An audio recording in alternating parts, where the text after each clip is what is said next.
everyone. So the great thing about being an online class is the flexibility, right? So I can record this video at home in my basement with the Cat in the Hat in the background.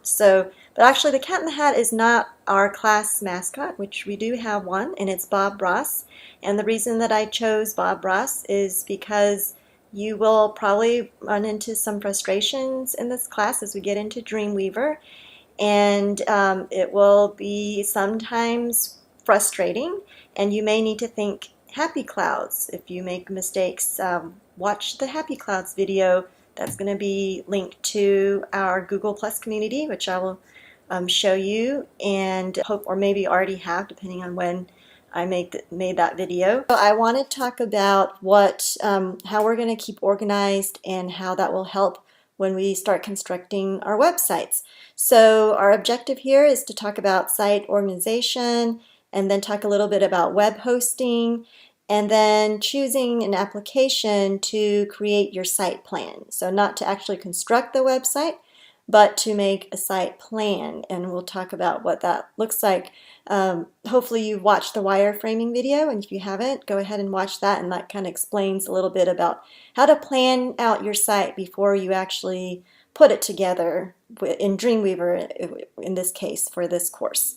So for organizing content for a website, I'm going to show you through a desktop capture how I do that. Now, because I have a lot of different websites that I manage, I've got a lot of folders and directories and subdirectories on my desktop computer. So just keep in mind that when you do create a website, you'll want to create a folder for that website.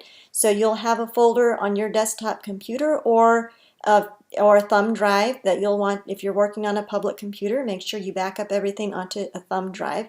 So you'll have a folder for this class. Then within that folder, you'll have other additional folders for each project that you work on in this class. So since this class has 9 modules, you may want to have a folder for each module, and then that last module, module 9, will be your final website. So you'll have 3, so you may want to have 3 folders in that final project module 9 folder. So I'll show you kind of what that looks like on my desktop, but I wanted to kind of give an overview of what I'm talking about first. So in your website folder, you will have all of your HTML files for your each web page nested within that folder. So they'll all be just kind of on the same tier, and then you'll want a separate folder for all of your images. So you'll have a website folder and then an images folder with your images inside that. So then talk about web hosting. Most of you in this class are going to use the ASU web host, which is free for ASU students, and you're only allowed to have one website through your account, but we can work around that. If you already have a website, we'll just basically use a subdirectory or just hyperlink out to this class website, and we can talk more about that if that's an issue for you. But for most of you, it won't be. This will probably be your first website for using the ASU web host. And the other thing is, for planning out your site, you will need to choose an application. So in the rest of this video, I'm going to show you how to do that in Adobe Muse.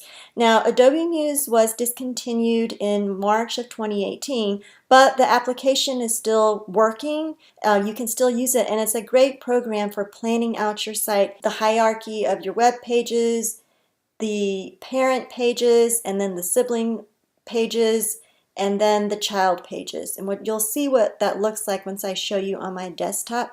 But that's why we're using Muse, really just so we can plan out the website. You can also, though, have the option to use Muse when we go to our last final project site, and that will be creating a responsive website redesign plan, and that means that it will be mobile friendly. So just keep that in mind for now, that you can go back to Muse for that site redesign for your last final project if you want to. Or you can just do it in Dreamweaver, which we'll be spending most of the time in this course using Dreamweaver. If you don't want to learn Muse at all, you can use a different program such as Photoshop to plan your site in, but it has to still it has to look like a site plan. That I'm going to show you in Muse how to set up a site plan. So whatever program or application you use, you'll want it to look like the site plan that I have in Muse. So if that's confusing you at all, please reach out to me and we can talk more about that, or I can do another a Zoom video and we can talk about that kind of live. But that's why I've chosen to stick with Muse, just for this kind of site planning purpose. The other objective is just to get to know this course. Everything's on As You Learn, so make sure that you're really familiar with the course on our As You Learn course page, and then really get to know your classmates. That's really important in this class. We're going to move on to the desktop now as I introduce Adobe Muse. I'd like to begin by talking a little bit about organization. On my desktop, I have made a WIP, or Work in Progress folder, and inside that folder will be all of your work for your web pages. You want to create a folder for each project you're working on. For example, I'm going to highlight this portfolio folder, and then within this folder I have folders for my website. I'm going to click on this scholarship folder. This is a website that I have, and you can see inside this folder I have an images folder. That's where all of my images are, the JPEGs and PNGs. I also have a JavaScript folder, fonts, and CSS folder with a Bootstrap CSS file. And you don't need to worry about that right now, but you will always want to create an images folder, and then all of your HTML pages will be inside this overall folder scholarship. And this may make a little more sense. I go to my FTP that I'm using here is Fetch. If you're using the ASU web host, then you'll want to access the web publishing Word document on our course page with directions on how to upload your files to that server. If you're not using the ASU as a web host, then you may want to use an FTP. And I'm going to open up my scholarship website here that is set up on this website, kbishopdesign.com, that I set up through iPage and that I am paying a subscription for. Once I have that set up, then I can create a password and then look at my directory here. So I have that portfolio folder that I showed you, and within that portfolio folder is the scholarship folder. If I go back to that, you can take a look at the organization. So here's the scholarship folder within the portfolio folder with all my files for that website. And if you want to see what that, and you can see in the directory of my website name, it's kbishopdesign.com. Then there's a portfolio folder, a scholarship folder within that, and then my HTML page is named scholarshipindex.html. So this is my website that is through my iPage web host, and I'm using an FTP here called Fetch. And what I do is once I connect to my FTP, I will upload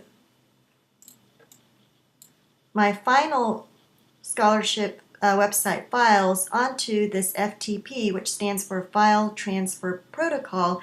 And whatever I upload here is going to be uploaded. Since I've connected it, it's going to put it onto my web host on iPage. So if you're using the AppState web host, you can do this directly in Dreamweaver. And again, this may not make a whole lot of sense to you right now, but I wanted to go ahead and show that to you so that you can begin by staying organized. Now, when you upload to the server, whichever way you choose to do that, you don't want to load everything in your WIP folder, only the files that are going to be used on your website. For example, I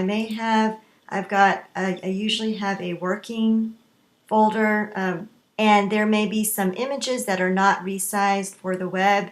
Obviously, I would not want to upload those to the server, just the ones that are resized. So the first thing I would do is to go ahead and create that WIP folder, and then create your root directory by creating an images folder, and you may not have a whole lot right now. Let me show you my Muse site, since we're going to open up Muse. And I have a Muse website and I have a working folder. So within my working folder are all the files that I want to have, the original files I want to have access to. And then my Muse website folder only includes the files that are actually on my website. So let me show you that website. So I go to, this is on my app state host.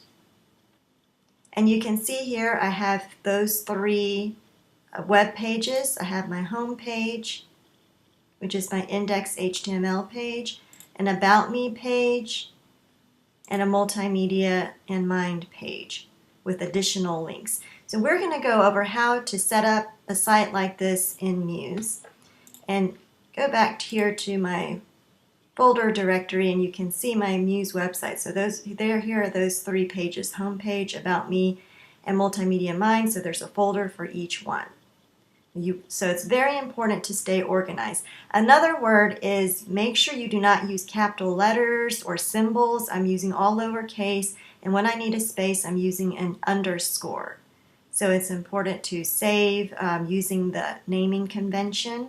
Launch Muse, you'll want to go to File, New Site, and then you'll see in your dialog box here you can select Fluid Width, which is the default, and this will create a responsive page.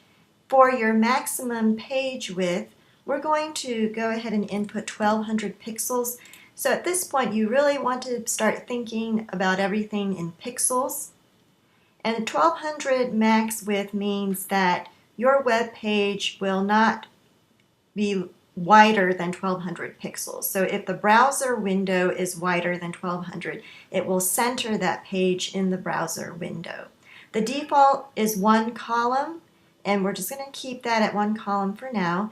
Click on the arrow next to Advanced Settings if you want to change the min width, min height, or establish any margin. And because we only have one column, we don't have an option for gutter here, so we're just going to select 20 for the top margin and click on OK. I'm going to go ahead and open up my website that I've already created. I'm in plan mode. So there are three modes here. I'm going to click on OK. Plan, Design, and Preview. Right now we're in the plan mode, and I'm going to enlarge this. You can increase or decrease the size in plan modes, so if you have a lot of pages, you can see them all at the same time. So I have quite a few pages right now, so I'm going to decrease the size so you can see them all. So when I'm talking about a site plan, this is my basic site plan, and that you will create a plan like this later on in your homework file. My website here, this is my home page, and then as I mentioned earlier, I have three web pages. This is the About Me page, my multimedia and mind page, and these are the parent pages. Then underneath, this is the secondary level, these are the child pages. So these are additional web pages that are nested within this multimedia and mind page. I have several sibling pages, and then I have grandchildren pages from these pages. So for example, my sound effects page have two child pages here that when you go to this page you can click on two additional pages. So I have three main pages in my website, but I actually have a lot more pages linked within those pages. Then I have my master page area. And this is just like in InDesign. If you're familiar with that program, you can create a master page style that you can quickly apply to any of the pages that you create. I'm going to go back to File and Site Properties. And here I can make changes. So let's say you've already created a site, but you want to make some changes to your properties. I want to, say, change it to 2 columns instead of 1. And now you can see I have a gutter option because I have more than one column. So that's the space between your columns. I'm going to set that to 80. If I want to click on content, I can also change the color and style of my hyperlinks. I think the default here is blue, and I've already changed it so that the normal hyperlink color is red, and then when I hover over that text or image, it's going to turn gray. Once someone has already visited or clicked on that area, it's going to remain gray, and then when it's active, it's going to be red. So you can select the color, and also if you want it italic or underline, you can select those styles if you want. Click on OK, and let me just double click on a page to open it. Now you can see that there are two columns. You can see the blue guidelines. There's two columns set up, and I can align my text to those columns. Here's my gutter right here. And then you can see this is a hyperlink here where it says Creative Kids Art and Design Workshop. And if I click on that, it will turn gray when I go to preview mode. I want to go back to my site plan right now. You want to name each page. So if I double click here, I have my home page named as K's Multimedia Home. When you work on your site plan, you want to go ahead and do that and name each page. Click on the right of a page to add a page. So if I want to insert a page, here another sibling page next to About Me, I can just click on the plus sign, and then another page is formed. And this, the B master page is attributed to this page. But I can change that if I want the A master page. I just drag it and apply it to this page, and then I want to name it here. Then if I want to get rid of it, I don't like that page, I can just click on the X to delete it. So again, this is the top level, and then this is the lower level of my site plan. I can also add pages to my sibling pages. If I want another page here, I can just add it. I can apply a master page by dragging it, and then I can delete it if I don't like it. I can also rearrange it and move pages around. So I wanted to move this over in between here, I can do that. And then I can go to Command Z to undo that. Undo, delete page, or redo, rearrange page under Edit. You can also change to a vertical layout. Let me go back to horizontal layout. If you Control right click, and you can go to Page Properties, and then you can make changes on that particular page only. So if you only want to change, let's say, the column and gutters on the About Me page, you can do it that way by just going to Control right click. You can also add pages that way and rename a page as well. You can also apply a master page that way. I'm going to go back to Page Properties and select Metadata. Now this is important for search engine optimization, or SEO. And if you add specific descriptions and keywords, then it will help the search engines to find your particular page using the keywords that you input here. It has to be within 160 characters, they should be unique, and specific facts about your content on your web page, and it should be easy to read. So I may put in a description here of educational media, and then write some keywords here.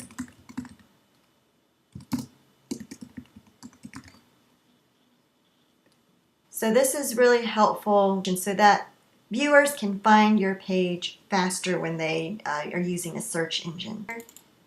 Once I double click on that, it brings me to Design View.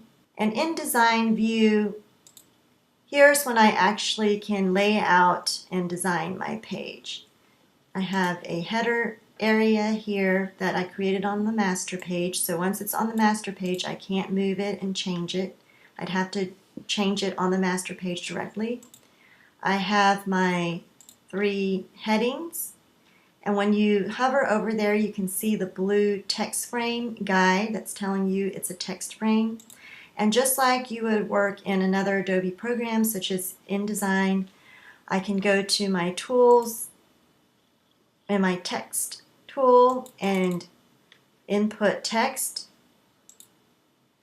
I can go to my selection tool and select various elements.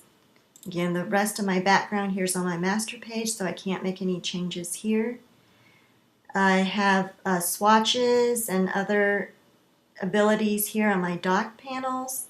I can also crop images or areas. I'm going to go back to my site plan now. So now I'm in plan mode, and I can make changes to my master page.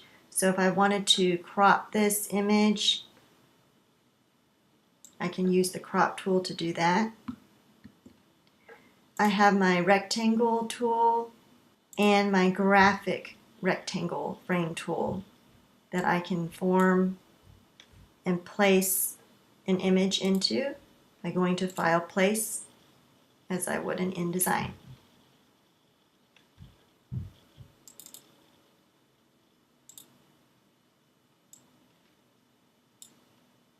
And I can resize this image. I have my hand tool if I want to move around on my page, and my zoom tool. And again, I can use the shortcuts and just click on Z option, hold down the option key to zoom out, and then zoom back in when I let go of option. And then once I pretty much have my design done, I can click on Preview to see how the page will look in the browser without all the guidelines. And so this is how it will look in my browser window.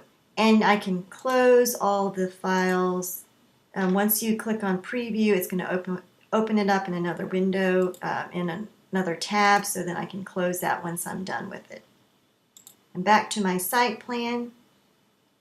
And I can do that with any of these pages. If I double click on it, it brings me to Design View, and then I can work within here and lay out each page, and then preview it.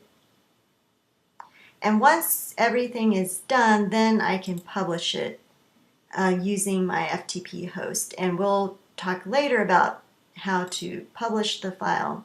I'm going to cancel for now. So now we're going to save our site. Once you save it, and you will have an index page. The index.html page is going to be the page that is brought up when you go to your site.